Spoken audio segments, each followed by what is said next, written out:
کیونکہ فیملی کے معاملات گھر کے اندر کے معاملات ہوتے ہیں. فیملی مقدمے میں سب سے اہم ترین جو مرحلہ ہوتا ہے نا وہ شہادت کا ہی ہوتا ہے. خرچہ نان نفقہ کے کیس میں خاتون کی یہ کوشش ہوتی ہے کہ شوہر کے خلاف اچھا خرچہ ڈگری ہو. اعوذ باللہ من الشیطان الرجیم، بسم اللہ الرحمن الرحیم. ناظرین، آپ کا یاسین لاکھ سی نیوز کے پروگرام کورٹ سین میں ہم آپ کو خوش آمدید کہتے ہیں. ہم بات کریں گے پروگرام قانون کی باتوں میں اپنے اسٹوڈیو میں مہمان گرامی زاہد پرویز انصاری صاحب سے. ان کے ساتھ تشریف رکھتے ہیں جناب شہباز مرتضیٰ انصاری صاحب. شہباز مرتضیٰ انصاری صاحب ایڈوکیٹ ہائی کورٹ ہیں، شریعت کورٹ کے بھی کونسل ہیں، سینئر قانون دان ہیں. ان کا اپنا یوٹیوب چینل بھی ہے جس پہ عوام کی آگاہی کے حوالے سے وقتاً فوقتاً مختلف معلومات پر مبنی ویڈیوز اپلوڈ کرتے رہتے ہیں. آج کا ہمارا ٹاپک ہے فیملی کورٹ میں مختلف فیملیز کے مقدمات میں شہادت دینے کا طریقہ کار کیا ہے. السلام علیکم سر. السلام علیکم. کیسے ہیں آپ؟ خیریت سے؟ الحمدللہ. جی سر، فیملی کورٹ کے مختلف کیسز میں گواہی دینے سے قبل جو گواہ ہے اس کا حلف کا طریقہ کار کیا ہے؟ وہ کورٹ میں کس طرح کا حلف لیا جاتا ہے؟ کیا فزیکلی قرآن پاک پر ہاتھ رکھا جاتا ہے یا عام طور پہ صرف زبانی کلامی جیسے کہہ دیا جاتا ہے وہ حلف لے لیا جاتا ہے، قسم لے لی جاتی ہے عدالت کی طرف سے؟ وہی ہے. قانون میں کیا ہے اور اس حوالے سے واضح بتا دیجیے. جی یاسین لاکھ صاحب شکریہ. اس میں تھوڑی سی بات ہے، ابھی آپ نے لاسٹ ٹائم دیکھا ہوگا عمران خان صاحب کی جانب سے بھی کہ انہوں نے عدالت میں گواہی کے دوران جو عدت میں نکاح کے حوالے سے بشرا بی بی کے سابقہ خاوند پر انسسٹ کیا تھا کہ قرآن پاک پر حلف دیں، ہاتھ رکھیں یا سر پر قرآن رکھ کر گواہی دیں، جس پر وہاں پر کورٹ میں بدمزگی بھی ہوئی اور وہ حلف نہیں ہو سکا، پروسیجر آگے چلی گئی تھی. تو اس بارے میں تھوڑی سی بتا دیں کنفیوژن. کیا پریکٹیکلی حلف دینا ضروری ہوتا ہے یا زبان سے کہہ دینا کافی ہوتا ہے؟ شکریہ یاسین لاکھ صاحب. پہلی بات تو یہ ہے کہ عام لوگوں کے ذہن میں واقعی یہ کنفیوژن ہوتا ہے کہ ہم جب جائیں گے تو شاید قرآن پاک پہ حلف دینا پڑے گا یا کیسا حلف ہو. تو یہ مسئلہ آتا ہے. ہمارا ایک ہے اوتھ ایکٹ، اس میں حلف کے الفاظ بیان کیے گئے ہیں جس کو باقاعدہ جو منظور شدہ حلف کے الفاظ وہ کیا ہوں گے. وہ ہیں کہ میں اللہ کی قسم کھا کر کہتا ہوں کہ جو کچھ کہوں گا سچ کہوں گا، جھوٹ نہیں بولوں گا. اگر میں جھوٹ بولوں یا کوئی بات چھپاؤں تو اللہ کا قہر مجھ پہ نازل ہو. یہ ہے ایگزیکٹ ورڈز جو کہ اس میں لکھے ہوئے ہیں اوتھ ایکٹ میں. اچھا، گواہ کی گواہی کسی بھی کیس میں ہو، حلف یہی ہوتا ہے، چاہے فیملی کیس ہو تو چاہے کوئی دوسرا کیس ہو. اچھا، اب یہ ہوتا ہے کہ ہم چونکہ روٹین میں حلف لے رہے ہوتے ہیں تو ہم خود زیادہ سخت حلف سے اوائڈ کر لیتے ہیں. وہ جو آخر میں جملہ آتا ہے نا اللہ کا قہر مجھ پہ نازل ہو، تو نارملی وہ ادا نہیں کروایا جاتا. لیکن اگر کوئی وکیل صاحب یا کوئی پارٹی یہ ایگزیکٹ حلف کے الفاظ پہ ضد کرے تو یہ حلف ہی بولنا پڑے گا. ادروائز سمپل حلف کہ میں جو کچھ کہوں گا سچ کہوں گا، جھوٹ نہیں بولوں گا. اگر میں جھوٹ بولوں یا کوئی بات چھپاؤں تو اللہ مجھ سے ناراض ہو. جی. تو عام طور پہ یہ حلف جو ٹرینڈ ہے، جو روایت ہے، جو بولا جاتا ہے عدالتوں میں، وہ یہ ہے. اب جناب کا دوسرا سوال آ گیا کہ قرآن پاک پر حلف دینے کا کیا قانون ہے. اور عمران خان کے کیس کا واقعہ، وہ واقعہ کیا تھا؟ وہ ایک آفر کی گئی تھی عمران خان کی طرف سے بھی یہ قرآن پاک پہ حلف دیں. تو پھر جج صاحب نے کہا کہ اگر یہ حلف دے دیں گے تو پھر آپ کا ڈیفینس ختم ہو جائے گا. تو اس پر انہوں نے آفر واپس لے لی تھی. تو یہ میں اس کو بھی ساتھ واضح کر دیتا ہوں. قرآن پاک پر حلف کو کہتے ہیں اسپیشل اوتھ. وہ عام طور پہ حلف نہیں لیا جاتا. اسپیشل اوتھ کے لیے قانون یہ ہے کہ ایک پارٹی آفر کرے کہ فلاں دوسری پارٹی یہ بات قرآن پاک پر حلف پر کہے تو میں اپنا کلیم وڈرا کر لیتا ہوں. مثال کے طور پر ایک خاتون نے سامان جہیز کا کیس کیا اور وہ کہے کہ جی میرا سامان جہیز اتنا ہے، شوہر کہے کہ یہ بالکل لے کر نہیں آئی تھی، خالیات آئی تھی. تو بیوی آفر کرے شوہر کو کہ یہ قرآن پاک پر ہاتھ رکھ کر حلف دے دے کہ میں سامان جہیز نہیں لے کر آئی تھی، میرا اس کے پاس کوئی سامان جہیز نہیں ہے، میں اپنا دعویٰ واپس لیتی ہوں. تو شوہر اگر قرآن پاک پر حلف دے دے گا تو پھر وہ دعویٰ خارج ہو جائے گا بغیر شہادتوں کے. لیکن اس کا ایک پروسیجر ہے. پہلے حلف دینے والے کی آفر عدالت لکھے گی، پھر حلف لینے والے کی ایکسیپٹنس لکھے گی، پھر وہ جا کے وضو کر کے آئے گا، پھر قرآن پاک پہ حلف دے گا.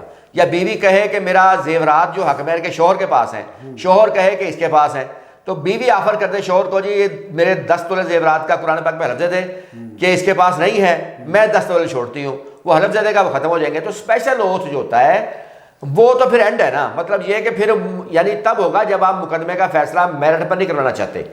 آپ حلف پہ کرا لیتے ہیں وہ تو پھر 1 گھنٹے میں فیصلہ ہو جاتا ہے. تو وہ اس لیے ان کو کہا ہے عمران خان کو, کیونکہ اگر حلف ان سے اٹھوا لیتے تو پھر وہ اسپیشل اوتھ ہوتا, ان کی آفر آتی, ان کے ایکسیپٹنس آتی, پھر یہ ظاہر ہے یہ کیس نہ لڑ سکتے, اور ان پر جو حلف اٹھانے والا ہوتا ہے بندہ اس کی جو حلف ہے وہ بائنڈنگ ہو جاتا ہے.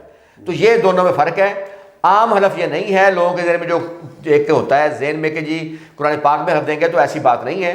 سادہ حلف ہوتا ہے فیملی کیسز میں جو آپ نے جا کے دینا ہوتا ہے. جی بہت شکریہ. فیملی کیسز کے حوالے سے عام طور پر گواہی جھٹلا دی جاتی ہے کہ فلاں پرسن جو ہے یہ آؤٹ آف فیملی, اس کو تو حقائق کا پتہ ہی نہیں ہے. کیا فیملی کیسز میں صرف فیملی ممبران ہی گواہ بن سکتے ہیں یا آؤٹ آف فیملی کوئی بھی شخص اس کا گواہ بن سکتا ہے؟ دیکھیں, سب سے پہلی بات تو یہ ہے کہ دیگر جو کیسز ہوتے ہیں جداد وغیرہ کے, وہاں غیر گواہ زیادہ اچھا گواہ تصور ہوتا ہے. لیکن فیملی مقدمات میں فیملی کا گواہ زیادہ اچھا ہوگا, کیونکہ فیملی کے معاملات گھر کے اندر کے معاملات ہوتے ہیں, وہ باہر کا بندہ نہیں جانتا. وہ یقیناً دلہے کا بھائی بہتر گواہی دے سکتا ہے, دلہن کا بھائی بہتر گواہی دے سکتا ہے, ان کا باپ دے سکتا ہے. گھریلو جھگڑے باہر کے لوگوں تک نہیں پہنچتے. تو اس لیے فیملی کا گواہ, پہلی بات تو یہ کہ فیملی کا اپنا ہی گواہ زیادہ بہتر ہوگا. اس لیے فیملی کیس جب کریں تو کوشش کریں اپنا کوئی گواہ رکھیں, بھائی ہو, والد ہو, بہنوئی ہو, کزن ہو, تو یہ زیادہ بہتر ہے. دوسری بات یہ کہ فیملی ایکٹ میں کے تحت جب مقدمہ دائر ہوتا ہے تو اس کے ساتھ ایک شیڈول گواہان کی لسٹ لگتی ہے کہ آپ نے کون کون سے گواہ پیش کرنے ہیں. آپ اس میں گواہ لکھ کر دیتے ہیں, انہی گواہوں کی گواہی ہو سکتی ہوتی ہے.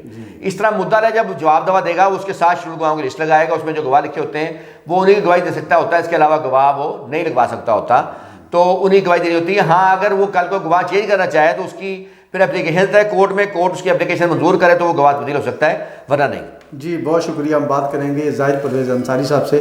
زاہد صاحب یہ بتائیں, یہ گواہی کے دوران ان چیف کا ایک لفظ استعمال ہوتا ہے کہ ایویڈنس ان چیف کرانی ہے یا کرنی ہے, یہ ان چیف کیا ہوتا ہے؟ سر ان چیف ہوتے ہیں جو گواہ سر آیا نا اس کا ایک بیان ہوتا ہے.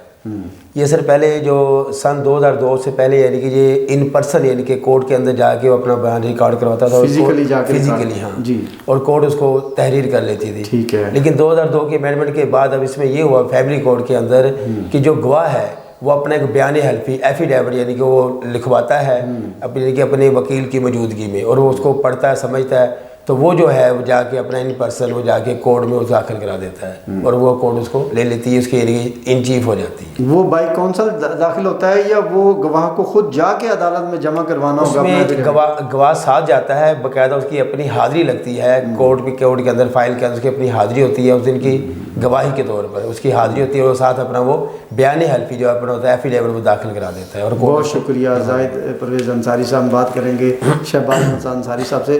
سر یہ بتائیں, گواہی دینے سے پہلے گواہ جو ہوتے ہیں مختلف, ان کو کن باتوں کا خاص طور پہ خیال رکھنا چاہیے تاکہ غلط گواہی نہ آ سکے, کیس خراب نہ ہو سکے؟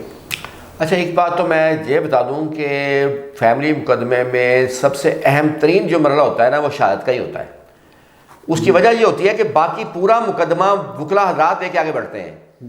گواہی وہاں چیز ہے جہاں فریقین کو خود میدان میں اترنا پڑتا ہے. اس کے علاوہ دعویٰ بھی وکلا حضرات دائر کر سکتے ہیں, جواب دعا دے سکتے ہیں, بحث کر سکتے ہیں, درخواستیں دے سکتے ہیں, جواب دے سکتے ہیں, لیکن شہادت میں گواہ کو خود آنا پڑتا ہے, اور اس لیے یہ خاص اہمیت کا حامل ہوتا ہے. پھر لوگوں کے ذہن میں ایک, کیونکہ عام گھریلو لوگ ہوتے ہیں, کبھی عدالت میں آئے نہیں ہوتے, فیملی مقدمات کے لوگ خاص طور پہ عادی مقدمہ باز نہیں ہوتے, تو وہ پہلی بار ہی اکثر آ رہے ہوتے ہیں کورٹ میں, تو ان کے ذہن پہ ایک پریشر ہوتا ہے کورٹ کے ماحول کا بھی. پھر یہ ہوتا ہے کہ پتہ نہیں اپوننٹ کونسل کیا سوال کرے اور میں کیا جواب دوں, پھر حلف کا ہم نے ڈسکس کیا, تو یہ ساری چیزیں اس کے ذہن میں ہوتی ہیں. اچھا, اس کے لیے جو بنیادی چیزیں میں بتانا چاہوں گا وہ یہ ہے کہ ایک تو وہ ریلیکس ہوں, پہلے ان کو کوئی ٹینشن لینے کی ضرورت نہیں ہے, انہوں نے جا کے بیان دینا ہے. اچھا, بیان دینے سے پہلے سب سے بنیادی کام یہ کریں وہ کہ وہ اپنا بیان پڑھیں کہ ان کا بیان ہے کیا. یعنی اگر وہ مدعیہ کی طرف سے گواہ ہے, مدعیہ خود ہے یا اس کے گواہ ہیں, تو ان کو چاہیے کہ دعویٰ پڑھیں. دعوے میں ان کا کلیم کیا کیا ہے, کتنے کلیم ہیں ان کے, اور وہ کیا ان کا موقف ہے اس میں, تاکہ ان کے علم میں ہو. اس طرح مدعا لائے ہے تو اس کے گواہ ہیں تو وہ جواب دعا پڑھیں, پھر جو بیان حلفی دیا ہوا وہ پڑھیں, اس کے بعد وہ جو ہے اس پہ وہ اپنا ایویڈنس دیں, ان کے علم میں فیکٹس پورے ہوں. اچھا, پھر غصے میں آنے کی ضرورت نہیں ہے.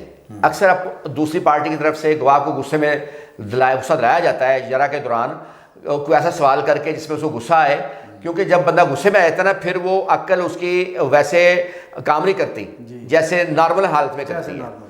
تو اس لیے غصے میں نہیں آنا, گواہ کی تیاری ہو اور وہ طے کر لے کہ اس نے غصے میں کسی سوال پہ نہیں آنا. اگر سوال ایسا ہو جو اس کی نظر میں غلط ہو تو سمپل کہہ دیں غلط ہے, بجائے اس کے غصے میں ہے. جیسے خاتون ہے, اگر اس کو اپوننٹ پارٹی کی طرف سے سوال ہوتا ہے کہ آپ ایک نافرمان بیوی تھیں, یا آپ مدعا لے کے گھر سے یا شوہر گھر سے جاتے ہوئے 10 تولے زیور لے گئی, تو وہ اس کو بالکل غصے میں آنے کی ضرورت نہیں, وہ کہے غلط ہے, وہ سجیشن غلط لکھی جائے گی. جی بالکل ٹھیک ہے. ایک تو چیز یہ ذہن میں ہو کہ کوئی بھی ایسی بات دوسری طرف سے ہو جو اس کی نظر میں, گواہ کی نظر میں غلط ہے, تو وہ کہے غلط ہے. اچھا, دوسرا بعض دفعہ کوئی سوال ہوتا ہے پرانی عرصے کے بارے میں, تو آپ کے ذہن میں وہ ڈیٹ نہیں ہوتی, آپ بجائے اس کے کہ 15 منٹ سوچتے رہیں, آپ سادہ طریقے سے کہہ دیں کہ یاد نہیں, پرانی بات ہے مجھے اس وقت یاد نہیں. تو غلط ڈیٹ بتانے کی نسبت یاد نہ ہونا کہنا یہ گواہ کے لیے جو ہے وہ زیادہ بہتر ہے. اچھا, پھر سوال کو سوچ سمجھ کر جواب دینا چاہیے. بعض دفعہ سوال میں ابہام ہوتا ہے, واضح نہیں ہوتا, اور جان بوجھ کے کیا جاتا ہے ایسا, تو اس میں آپ دوبارہ سوال کر سکتے ہیں. آپ اب سوال کرنے والے وکیل صاحب سے کہہ سکتے ہیں کہ جی دوبارہ مجھے بتائیں یہ سوال کیا ہے آپ کا, یا جج صاحب اس کی وضاحت کر سکتے ہیں, یا آپ کے وکیل اس کی وضاحت, سوال کی وضاحت کر کے جب تک آپ کو سوال مکمل نہ سمجھ آئے آپ نے جواب نہیں دینا. ٹھیک ہے, مبہم سوال کا جواب نہیں دینا. ٹھیک ہے, تو یہ آپ کے رائٹس ہیں. باقی پلیڈنگ آپ نے دیکھی ہو, خرچہ نہ نفقہ کے کیس میں خاتون کی یہ کوشش ہوتی ہے کہ شوہر کے خلاف اچھا خرچہ ڈگری ہو, وہ تبھی ہوگا جب آپ شوہر کی اچھی انکم ثابت کریں گے. جہیز کا تب ڈگری ہوگا جب خاتون نے اپنے والدین کی اچھی انکم ثابت کرنی ہے. اسی طرح شوہر کے لیے ہوتا ہے کہ وہ کم انکم جو ہے اس کی ثابت ہوگی تو خرچہ کم لگے گا. اس طرح باقی کیسز بھی ہوتے ہیں. تو یہ بنیادی اصول ہیں جن کے تحت ایویڈنس دینی چاہیے خاتون اور مرد کو. جی بہت شکریہ شہباز انصاری صاحب کا اور زاہد پرویز انصاری صاحب کا. انہوں نے فیملی کورٹس اور فیملی کورٹس میں چلنے والے مختلف کیسز کے حوالے سے, گواہی کے حوالے سے ہمیں انفارمیشن دی. اس کے ساتھ ہی ناظرین, نیکسٹ پروگرام ہمارے سی نیوز پر قانون کی باتوں میں آئے گا. اکثر فیملی میں, اکثر خاندانوں میں, عام طور پر گھروں میں خواتین کو, بیٹیوں اور بہنوں کو جائیداد سے محروم کر دیا جاتا ہے. تو اس سلسلے میں ہم شہباز مرسا انصاری صاحب سے نیکسٹ پروگرام میں معلومات لیں گے. دیکھتے رہیے سی نیوز ٹی وی چینل. اس کے ساتھ ہی آج کے پروگرام کا وقت ختم ہوتا ہے. نیکسٹ پروگرام تک کے لیے ہم آپ سے اجازت چاہیں گے. پاکستان زندہ باد.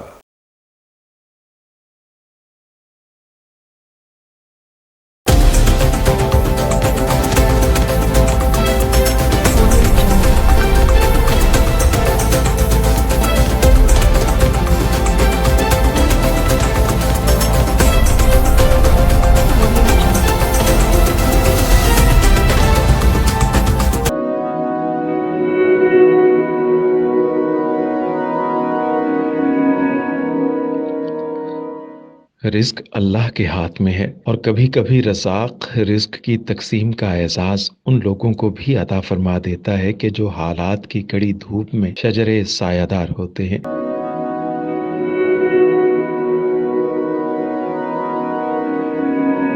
ملتان میں سلطان فاؤنڈیشن کی جانب سے مختلف مقامات پر سینکڑوں افراد کے لیے سلطان دسترخوان سجایا جاتا ہے.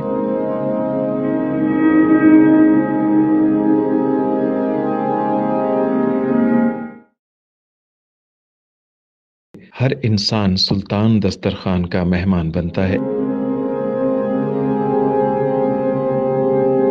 بلا شبہ سلطان فاؤنڈیشن انسانیت کا قابل فخر سرمایہ ہے, اور بھلے ہی ایسے ادارے ہوں یا افراد, وہ غربت و افلاس کے سلگتے صحرا میں احساس کی چھتریاں بنتے ہیں.